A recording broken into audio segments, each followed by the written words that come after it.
Hello everyone, welcome to my YouTube channel.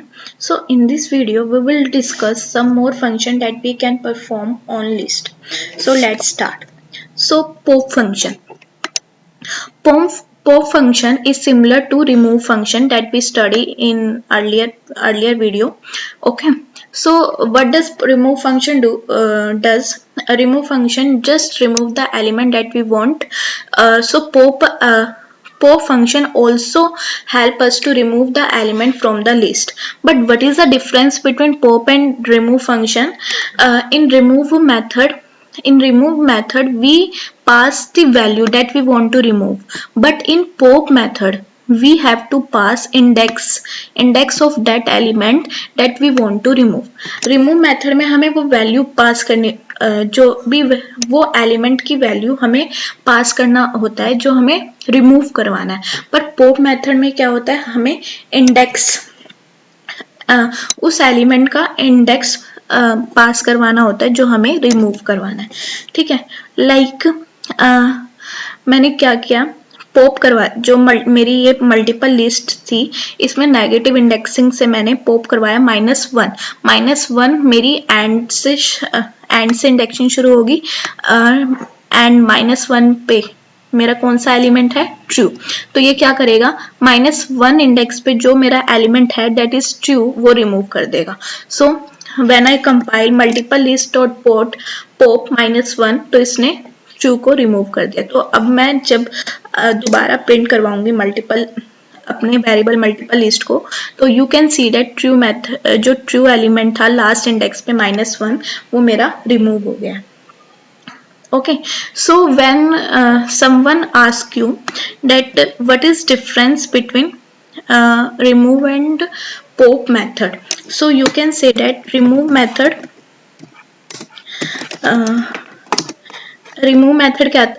क्या करता है, remove method remove the element,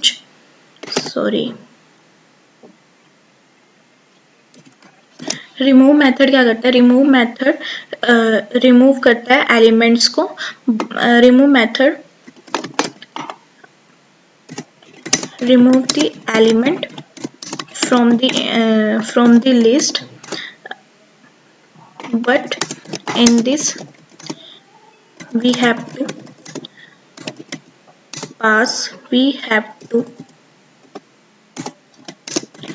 pass the value that we want to get remove.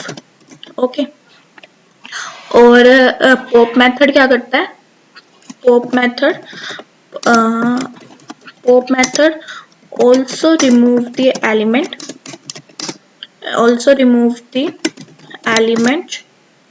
from the list, but in this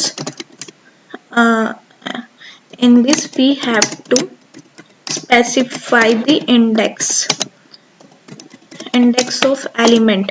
In this we have to specify the index of element that we want to remove. Okay, so this is the difference between remove and pop method and list. Okay, so let's see another. So clear. Now clear भी क्या करता है, clear भी remove मतलब जब clear method किस लिए use होता है, जब हमें पूरी लिस्ट ही रिमूव करनी हो.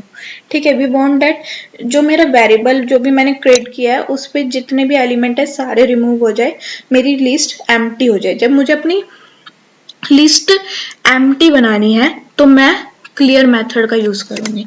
ठीक है, सो क्लियर मेथड क्या करता है, clear method remove all the element. Okay, so clear method remove all the element from the list. okay, so like आप देख सकते हैं मैंने माई लिस्ट पे क्लियर मेथड लगाया, तो जब मैंने अगेन प्रिंट किया माई लिस्ट 1 को तो ये एम्प्टी शो कर रहा है. ओके, इसमें एक भी एलिमेंट नहीं है. अब next method is short method. तो शॉर्ट मेथड लिस्ट में ये भी सिर्फ न्यूमेरिक डाटा टाइप के ऊपर ही यूज होगा. तो शॉर्ट मेथड क्या होता है, जब मुझे अपने एलिमेंट्स असेंडिंग ऑर्डर में लगाने हो लिस्ट में। तो लाइक मैंने यहाँ पे वेरिएबल ले रखा है माई लिस्ट, इसमें मेरे एलिमेंट्स है 2 3 8 6 7। तो जब मैं इस पे शॉर्ट मेथड अप्लाई कर दूंगी, इसमें मुझे पैरेंथेसिस में कोई वैल्यू, कोई आर्ग्यूमेंट, कोई कुछ पास करने की जरूरत नहीं है। Direct I will write variable name, then dot, then sort method, then parenthesis. Parenthesis implied that it is a inbuilt function. Okay, so then when I, तो जब मैंने इसे कंपाइल किया, ठीक है, तो इसने इसको शॉर्ट करके मुझे दे देगा ये एलिमेंट्स को असेंडिंग ऑर्डर में लगा के, डेट इज 2 4 8 8। ऊपर हमने लिस्ट चेंज कर दी थी इसलिए ये एलिमेंट्स ये दिखा रहा है। Okay, so you can see that ये एलिमेंट्स को शॉर्ट करके दे देगा, मतलब असेंडिंग ऑर्डर में करके दे देगा। So in next method is count method. तो काउंट मेथड हमने स्ट्रिंग में भी किया था। काउंट मेथड क्या करता है, it count the number of element that are repeated in the list और इन द स्ट्रिंग। ये जो भी एलिमेंट हम काउंट करवाना चाहते हैं कि मेरी लिस्ट में वो कितनी बार आया है या मेरी स्ट्रिंग में वो कितनी बार रिपीट हो रहा है, तो वो एलिमेंट को काउंट करके दे देगा कि ये एलिमेंट आपका इतनी बार आ रहा है। जैसे हमने यहाँ पे लिस्ट बनाई रिपीटेड लिस्ट, इसमें मैंने कुछ रिपीटेड एलिमेंट ले लिए, लाइक 1 मेरा 3 बार रिपीट हो रहा है, देन 3 बार रिपीट हो रहा है, ऐसे ही एलिमेंट ले लिए। ओके, तो मैं इसमें काउंट करवाना चाहती हूँ, लाइक हम ले लेते हैं, मैं काउंट करवाना चाहती हूँ 3 कि मेरा 3 इसमें कितनी बार रिपीट हो रहा है वो काउंट करके दो। तो ये क्या करेगा, सिंपली मुझे ये आउटपुट दे देगा कि आपका 3 बार रिपीट हो रहा है। लेट्स टेक, अगर मैं काउंट करवाना चाहती हूँ 5, so it will give output that is 2। तो काउंट क्या करता है, it count the number of element that are repeated in the list. Okay, so reverse method.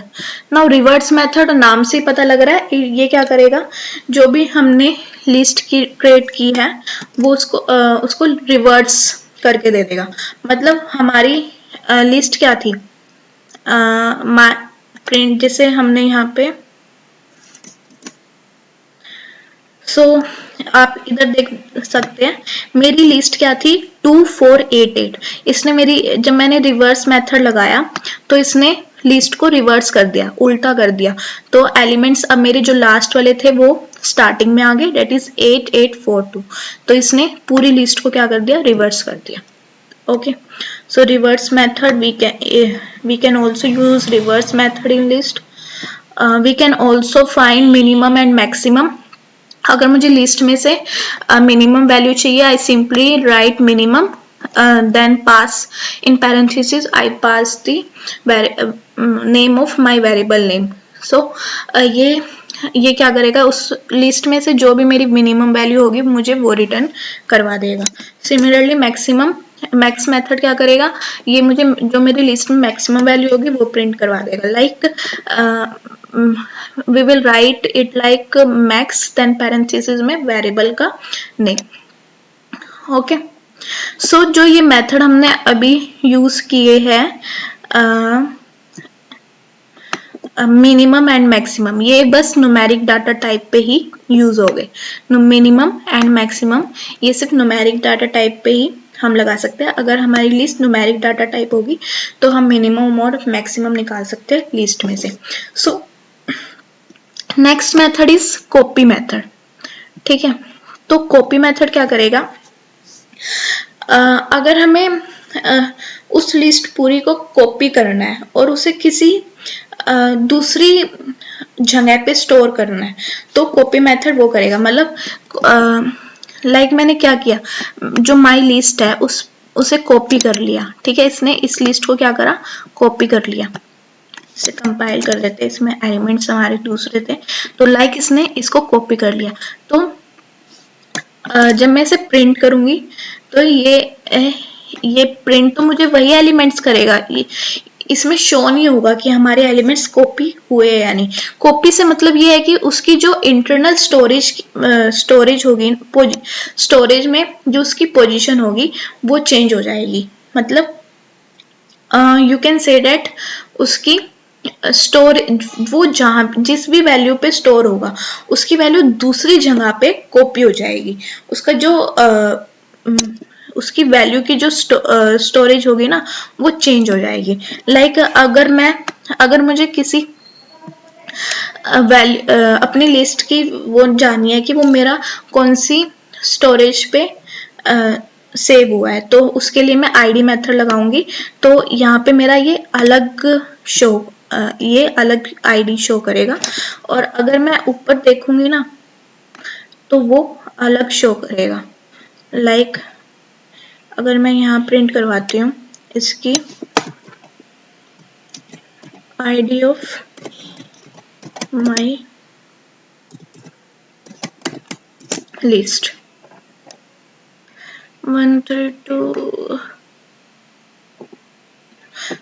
आप देख सकते हैं डिफरेंस क्या है। जब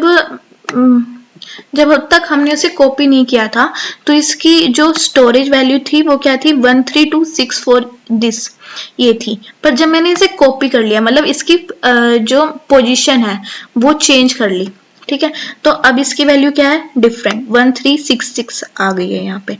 ठीक है, so this is the copy method. तो कॉपी मेथड करता क्या है, सेम लिस्ट को जब हम दूसरी इंटरनल स्टोरेज में कहीं और कॉपी करना चाहते हैं, सेम लिस्ट को वो उसकी दूसरी स्टोरेज बना के वहां कॉपी कर देगा।